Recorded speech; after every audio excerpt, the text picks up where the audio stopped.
500 LHWs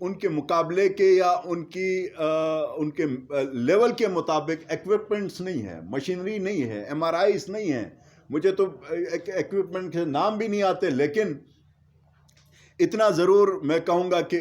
ان کو وہاں پہ فیسلٹیز نہ ہونے کی وجہ سے ہمارا جو اسپیشلسٹ ڈاکٹر ہے وہ کہیں پمس میں ہے، کہیں پشاور میں ہے، کوئی تو کراچی میں ہے. اب ہم نے اس سال کی اپنی اے ڈی پی میں اور فیڈرل سے ہم نے جو منظور کروائے ہیں اس میں سے ہم نے ایک بہت بڑا چنک ہیلتھ ریفارمز کے لیے اور ان ڈاکٹروں کو جو سکردو کے آخری کونے میں دمسم ایک علاقہ ہے جو بہت دور افتادہ ہے، سردیوں میں گھر سے باہر نکلنے کی گنجائش نہیں ہوتی ہے. پھر استور ڈسٹرکٹ میں ایسے علاقے ہیں، ایسے گاؤں ہیں جہاں پہ پیناڈول بڑی مشکل سے ملتی ہے. ایسے بی ایچ یوز اور چھوٹے ہم نے سینٹرز کے لیے ہماری اسی گورنمنٹ نے ڈاکٹروں کے لیے ڈبل ٹرپل 4 ٹائمز پیکیج دے کے، اگر عام ڈاکٹر کی 1.5 لاکھ تنخواہ ہے تو ہم نے 4 لاکھ آفر کی ہے اور ان کو وہاں بھجوایا ہے، جو ایک بہت بڑی ہماری طرف سے کامیابی آپ سمجھ لیں. پھر میڈیسن کے حوالے سے انہوں نے بات کی کہ میڈیسن کے ٹینڈرز نہیں ہوئے،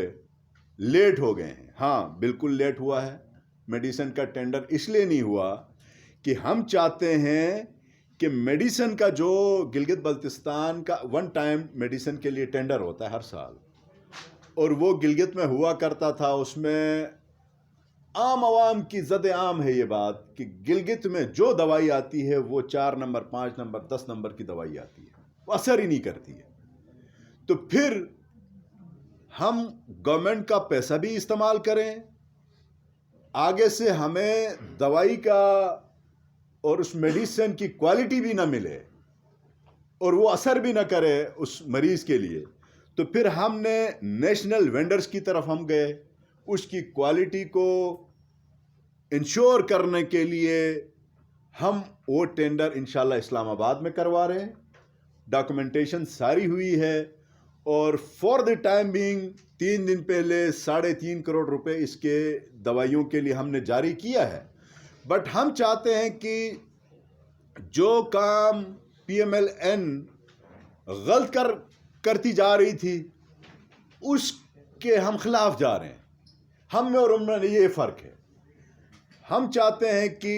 ڈائریکٹ کمپنیز اور ڈائریکٹ وینڈرز اس ٹینڈر میں شریک ہو تاکہ اس دوائی میں، اس میڈیسن میں کمپرومائز نہ ہو سکے. بہترین ہم اپنی عوام کو دوائی دینے کے لیے ہم نے یہ کام کیا ہے جس کے اوپر انہوں نے انگلی اٹھائی اور کہا کہ گلگت شہر کے لیے کوئی ایک سکیم نہیں رکھی ہے. 1 ارب کا صرف اور صرف میں نے اپنے حلقے میں انٹیگریٹڈ واٹر سپلائی کی سکیم رکھی ہے. اے ڈی پی وہ خود دیکھتے نہیں ہیں. آپ اے ڈی پی اٹھا کے دیکھ لیں، میرے پاس اے ڈی پی کی وہ ہے، میں آپ سب بھائیوں کو واٹس ایپ کر دوں گا، آپ خود دیکھ لیں. پھر اس کے علاوہ چھوٹے پروجیکٹس جو 15 کروڑ 10 کروڑ 20 کروڑ کے، وہ بے تحاشا ہیں. Link roads, recarpeting of link roads in Gilgit city, یہ میں نے رکھا ہے، بہت بڑی سکیم ہے. اس کے علاوہ گلگت شہر چونکہ پورے صوبے کا ایک سینٹرل ایک ڈسٹرکٹ ہے، ایک ہی ویمن ڈگری کالج جس میں 6000 سٹوڈنٹس بچیاں ہماری پڑھتی ہیں. اپنے حلقے میں ایک اور ڈگری کالج میں نے اپنی سکیم میں اس کو انکارپوریٹ کروایا ہے. تو یہ وہ سکیمز ہیں جو ڈائریکٹ عوام کو اثر کرے گی، عوام کا براہ راست اس سے فائدہ ہوگا، لوگوں کو ڈور سٹیپس پہ آسانیاں پیدا ہوں گی. ہم اکثر گورنمنٹس کرتی ہیں کہ جی 3 مہینے کا اپنا پلان دیتی ہیں، پھر 1 سال کا دیتی ہیں، لیکن پی ٹی آئی میں اور دوسری سیاسی جماعتوں میں، صوبے کی بات کر رہا ہوں، ہم میں اور ان میں یہ فرق ہے کہ 1 سال کے بعد میں نے آپ کو یہ جو میگا پروجیکٹس گنوائے ہیں، اس کے علاوہ جو ہمارے جو سالانہ جو ہمارا بجٹ ہے 16 ارب روپے گلگت بلتستان کا اینول اے ڈی پی، اس پر ہم نے تقریباً ہر اس سیکٹر کو ٹچ کیا ہے جس سے ڈائریکٹ عوام کو فائدہ ہو. ہم نے یہاں تک ایک چھوٹا سا ایک پروجیکٹ لے کے آپ کے سامنے وہ کرتا ہوں کہ گلگت بلتستان چونکہ ایگریکلچر لینڈ نہیں ہے، وہاں پہ پہاڑ زیادہ ہیں، دریا ہے، بیرن لینڈز ہیں، تو زراعت کے لیے افاد کا ETI کا ایک پروجیکٹ جو پچھلی گورنمنٹ سے چلتا ہوا اب تک آ رہا ہے، اس کو ہم تیزی کی طرف آگے بڑھا رہے ہیں، اور اس کو ڈیری فارمنگ کو لے کے ہم نے انشور کیا ہے، چیف منسٹر نے ہمارے تمام منسٹروں کو، کہ ہر حلقے میں ایک ڈیری فارمنگ کے لیے ایک پروجیکٹ ہو 5 سے 10 کروڑ کا، تاکہ ہماری جو گھریلو خواتین ہیں دیہاتوں میں، وہ بجائے دیسی گائے جو 1 سے 2 کلو دودھ دیتی ہے، چارہ اتنا ہی کھاتی ہے، ہم ایک نسلی گائے کی طرف جائیں جو 10 سے 12 کلو دودھ دے اور اس سے اس خاتون کے چھوٹے موٹے مسئلے مسائل حل ہو. مطلب عوام کی نوعیت کے کام کی میں بات کر رہا ہوں. اور ایسے بڑے پروجیکٹس ہیں جن کو لے کے انشاءاللہ ہم آگے بڑھ رہے ہیں. باقی اس کے علاوہ ایکس چیف منسٹر کو بہت زیادہ جو تکلیف ہے کہ ہماری جو PSDP کے پروجیکٹس ہیں جو میں نے آپ کو بتایا، اور ہمارے ADP کے جو پروجیکٹس ہیں وہ ان کو کھٹکتا ہے. اور مجھے کل ان کی پریس کانفرنس سن کے بہت زیادہ تکلیف ہوئی کہ جی PTI کے چور لٹیرے یہ وہ. میں حیران ہوا کہ جناب چور کون ہے، ڈاکو کون ہے، اور وہ کہاں آج بیٹھا ہے. پوری دنیا کو پتہ. میں ایک پاکستانی ہونے پہ فخر کروں، اور ساتھ ہی ساتھ میں چوری کے الزام پہ، چوری کے خوف سے، پکڑ کے خوف سے میں جاؤں لندن، میں جاؤں امریکہ اور واپس میں آنے کا نام نہ لوں. تو انسان کو بات وہ کرنی چاہیے جو وہ جسٹیفائی کر سکے. عمران خان صاحب تو ایک کھلی کتاب ہیں، ان کی ذات پوری دنیا کے لیے کھلی کتاب ہے. جس طرح سے انہوں نے ڈٹائی کے ساتھ EVM کی جو ووٹنگ کا جو ہمارے پاکستانیز کے لیے جو بیرون ملک جو آباد ہیں ان کے لیے جو ماحول دیا، اب ان کو اس بات پہ بھی تکلیف ہے کہ یہاں جو مردہ لوگوں کا جو ووٹ کاسٹ ہوا کرتا تھا اس سے پہلے،